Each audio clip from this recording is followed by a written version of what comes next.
तो सबसे पहले तो ब्रिगेडियर साहब ये इतना बड़ा वाक़या हो गया, एक तासुर तो ये था कि मलक रियाज की जेब में तो सारे लोग हैं, बल्कि आप ये यकीन करें कि हमें सहाफ़ियों को बताया जाता था कभी कभी कि मलक साहब के पास जाएं तो वो कहते थे किसके हाथ की चाय पीनी है, ब्रिगेडियर की या कर्नल की, और इस तरह की बातें भी हमें सुनने को मिलती थी। लेकिन ये कोई बहुत बड़ा इनकलाब आ गया है।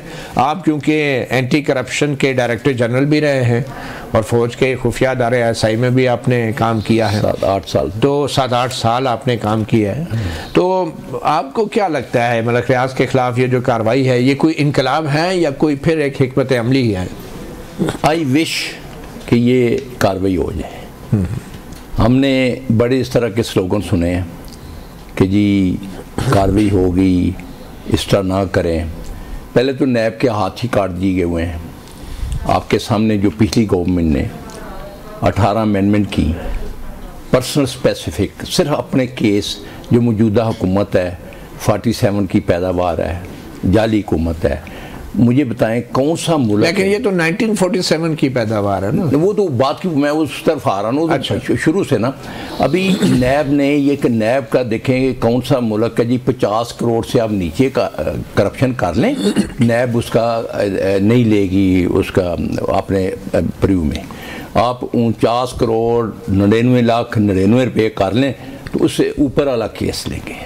क्योंकि करप्शन तो स्पेशली जब गवर्नमेंट में करप्शन होती है, बेशक एक थोड़ी सी हो तो उसको वहीं रोकना चाहिए। और मैं किसी वक्त आपके साथ प्रोग्राम का, जब तक आप इस मुल्क में करप्शन ख़त्म नहीं करेंगे या कम नहीं करेंगे, आप कभी मुल्क तरक्की नहीं कर सकते। ये तो जनरल मुशर्रफ के दौर में आप जब DG नैब पेशावर थे उस वक्त भी नहीं ख़त्म हो, बल्कि बाद में, और जनरल मुशर्रफ के दौर में भी नहीं हो सकी, तो अब कैसे? उन्होंने भी कम्प्रोमाइज़ कर लिया ना। अच्छा। मैं जब निश्चित 2 साल थे, 1.5 साल, जब हमने बड़े बड़े तक अब बड़े टाइगर पकड़े। मैंने आपको सुबह सरात की मिसाल देता हूँ, 3 चीफ मिनिस्टर अपना हमने पकड़े, क्योंकि मैं बिलीव करता हूँ करप्शन आपने ख़त्म करनी है तो पानी ऊपर से नीचे आता है जल्दी, के ना कि नीचे से ऊपर चढ़ाना आता है। तो आप जब ऊपर देखो, एक पटवारी की क्या जरूरत है करप्शन करने की, या तहसीलदार की अगर वो DC ने उसको इजाज़त नहीं दे या DC शामिल नहीं होता, तो इसलिए करप्शन ऊपर से शुरू होती है। तो मतलब 50 करोड़ से ऊपर वालों से शुरू की जाए। ये नहीं, मैं अगर मतलब DG था, मैं तो कहता होता था अगर मैंने करप्शन किया तो मुझे सबसे बड़ी सजा। चले मलक रियाज पे आ जाते ना। देखें आज तो मलक रियाज से खिलाफ जो है वफाकी वज़ीर इत्तलात व नशियात अता तारड़ भी बोल पड़े हैं, जरा सुनते हैं वो क्या कह रहे हैं, उनका क्या पेश करें। तो ब्रिगेडियर घुमन साहब, वैसे तो मलक रियाज साहब आपके लीडर के शरीक मुल्ज़म थे और मुबैना तौर पे उनके तो बड़े एहसानात हैं आपकी पार्टी पे और आपके लीडर पे, वो अलकादर ट्रस्ट की ज़मीन हो या डोनेशंस हों, तो अब आप ऐसे क्यों? ये कोई आसान फरामोशी नहीं है आपकी पार्टी की तरफ से? अब आप भी कह रहे हैं कि ठीक है फड़ लो उन्होंने। मतीउल्लाह जान साहब, पहले तो मैं आपको ये बता दूं कि इसकी टेक्नोलॉजी के मतलब मैं इतना नहीं जानता, क्यों मैं कैबिनेट का हिस्सा नहीं था, पिछली दफ़ा मेंबर नहीं था। जहाँ तक खान साहब का तल्लक है, मुझे बता दें, ये गवर्नमेंट भी मानेगी, ये गवर्नमेंट के सेनेटर बैठे हुए हैं, कि उसने ज़ाती उससे मुफाद को नहीं लिया, ना वो पैसे उनके अकाउंट में आए, बल्कि उसको देखा जब वो सुप्रीम कोर्ट के अकाउंट में गए तो उसमें कोई बेनिफिट क्या मिलता है, डिविडेंड मिलते हैं 20 बिलियन के करीब, या उसमें डिविडेंड गवर्नमेंट को आया है, मतलब फ़ायदा ही हो गया, फ़ायदा हो गया। उसमें कोई टेक्निकल फॉल्ट हो सकते हैं। और फिर एक देखें वेलफेयर ट्रस्ट बना है, जो बंदा 3 अपना कैंसर हॉस्पिटल बना सकता है, एनिमल यूनिवर्सिटी बना सकता है मांग कर, उससे ये एक्सपेक्ट करना कि वो करप्शन में इन्वॉल्व होगा, मेरा दुनिया की कोई ताकत नहीं मानेगी। मलक रियाज का उसमें कितना रोल है, क्योंकि उसको फाइन किया था सुप्रीम कोर्ट ने,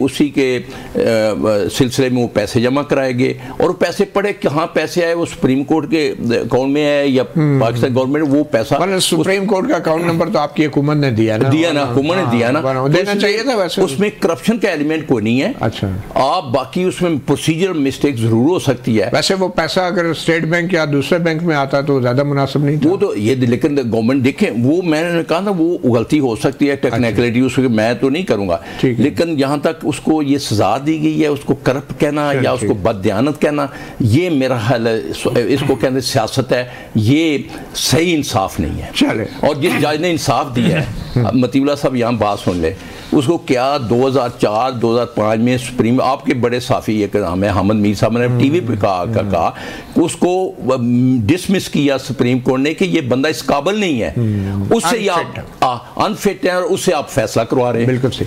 खलील ताहिर सिंधु साहब, आज तो मलक रियाज भी आपके विलन हो गए हैं। मलक रियाज साहब के साथ तो हसन नवाज साहब और नवाज शरीफ साहब के फैमिली के भी बड़े अच्छे ताल्लुकात थे, तो आज तो उनको भी पाकिस्तान वापस लाने की बातें हो रही हैं। तो आपको नहीं लगता कि जो मलक रियाज साहब कह रहे हैं कि मलक रियाज गवाही नहीं देगा, जितने चाहे जुल्म कर लो, तो ये किस किस्म का दबाव है मलक रियाज के ऊपर? और ये कह रहे हैं कि जाली मुकदमे अफसरान की लालच को अबूर किया, मगर एक गवाही की ज़िद की वजह से बैरून मुल्क मुंतकिल होना पड़ा। तो ये किस किस्म का दबाव डाला जा रहा है मलक रियाज पे?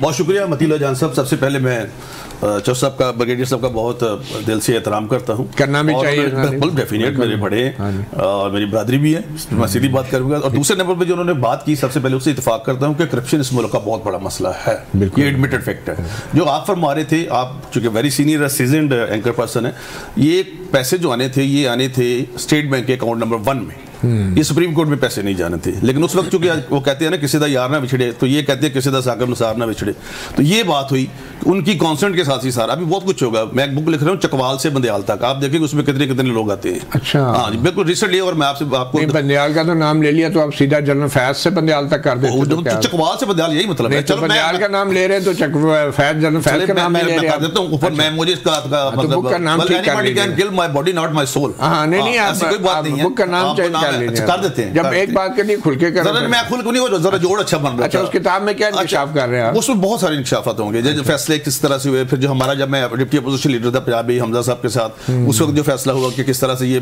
20 वोट गिनने भी नहीं है और इनको नाअहल भी करना है, मतलब ये बड़ा। आप आई विटनेस हैं? मैं तो असेंबली में था, साथ में अपना वकील ऐसे खड़ा था वहाँ पे सुप्रीम कोर्ट। किताब में इंकशाफ क्या करेंगे वो मैं बताऊंगा आपको, पहले तो इस बात पे कर लें। दूसरे नंबर पे जो आपने अभी कहा कि जजमेंट मेरे पास है, एक तो मैं जैसा मेरे सबसे कोई तल्लक नहीं, एज ए लॉयर मैं जानता हूँ थोड़ा बहुत, कभी पे लेकिन हमारे शहर में रहे नहीं वो। जज साहब को बहाबुल खैरी केस में आपने इस पर प्रोग्राम भी किया, मतीउल्लाह जान साहब, उसमें आपने लिखा, तो उसमें बाद में जो चौधरी फैसल और फवाद चौधरी साहब अभी आजकल कह रहे हैं, फैसल चौधरी खास तौर पे, कि उसने ये किया, वो नाहल हो गया, ये हो गया, उन्हीं के चचा ने जेलम से, जो हमारे चीफ जस्टिस थे इफ्तिखार हुसैन चौधरी साहब, उन्होंने उसको इंक्वायरी करा के कहा कि नहीं, ये जो ऑर्डर हुआ था सुप्रीम कोर्ट ने नोटिस लिया था, ऐसी बात नहीं है, लिहाजा उसको बाइज्जत हम उसकी पोस्ट पर बहाल करते हैं। फिर उसी बंदे को अतर मीनाल साहब, वो पिंडी में पोस्ट हुआ, अतर मीनाल साहब जो अभी मौजूदा सुप्रीम कोर्ट में जज है, वो दोबारा फिर पिंडी ले गया कि इससे अच्छा इंसान को नहीं है कोई भी। ये मतलब एडमिटेड फैक्ट है, ये जहाँ से मर्जी आप इनको वेरीफाई कर सकते हैं।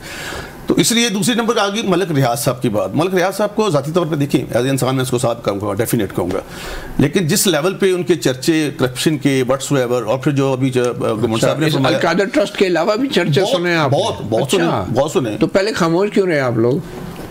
इस बात को आप कह सकते हैं कि ये हमारी गलती है, डेफिनेट। आपको पता है मेरा फैब्रिक है कि मैं एडमिट करता हूं बातों को, तो मैं मतलब आपकी तो गलती हो सकती है, आपकी लीडरशिप की गलती है, या क्योंकि मैं इस लेवल पे मैं वीओपी हूं वेरी। और आपके लीडर को पता नहीं था जब हसन नवाज प्रॉपर्टी बेच रहे थे मलक रियाज को डबल कीमत के ऊपर लंदन में, तो उसका नहीं पता था मलक रियाज ठीक आदमी नहीं है? वही मैं बताता हूं अपना मतीउल्लाह जान साहब। हुआ ये कि शहजाद अकबर साहब गए एनसीए में अगेंस्ट हसन नवाज के खिलाफ। जब वहां पे ये इंक्वायरी हुई, एनसीए ने इंक्वायरी की, डिस्ट्रिक्ट मजिस्ट्रेट होता है वहां पे वेस्ट का, उन्होंने सारी जब इंक्वायरी होगी तो उसमें जब हसन नवाज ने अपने एविडेंस दी तो उसको उन्होंने इनोसेंट डिक्लेयर कर दिया कि ये उसमें शामिल नहीं है। बरतानिया की एजेंसी ने, आपको पता है बरतानिया वाले पहले एविडेंस लेते हैं, उसके बाद पकड़ते हैं बंदे को।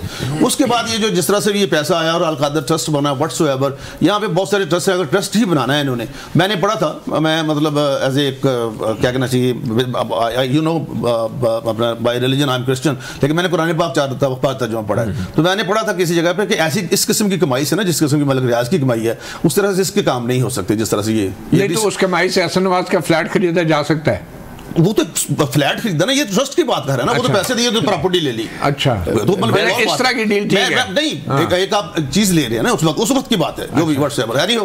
वो ट्रस्ट जो है कितने 35,000 ट्रस्ट है पाकिस्तान में, 20,000 रजिस्टर्ड है यूनिवर्सिटीज के साथ और 15,000 रजिस्टर्ड है दूसरी तरफ।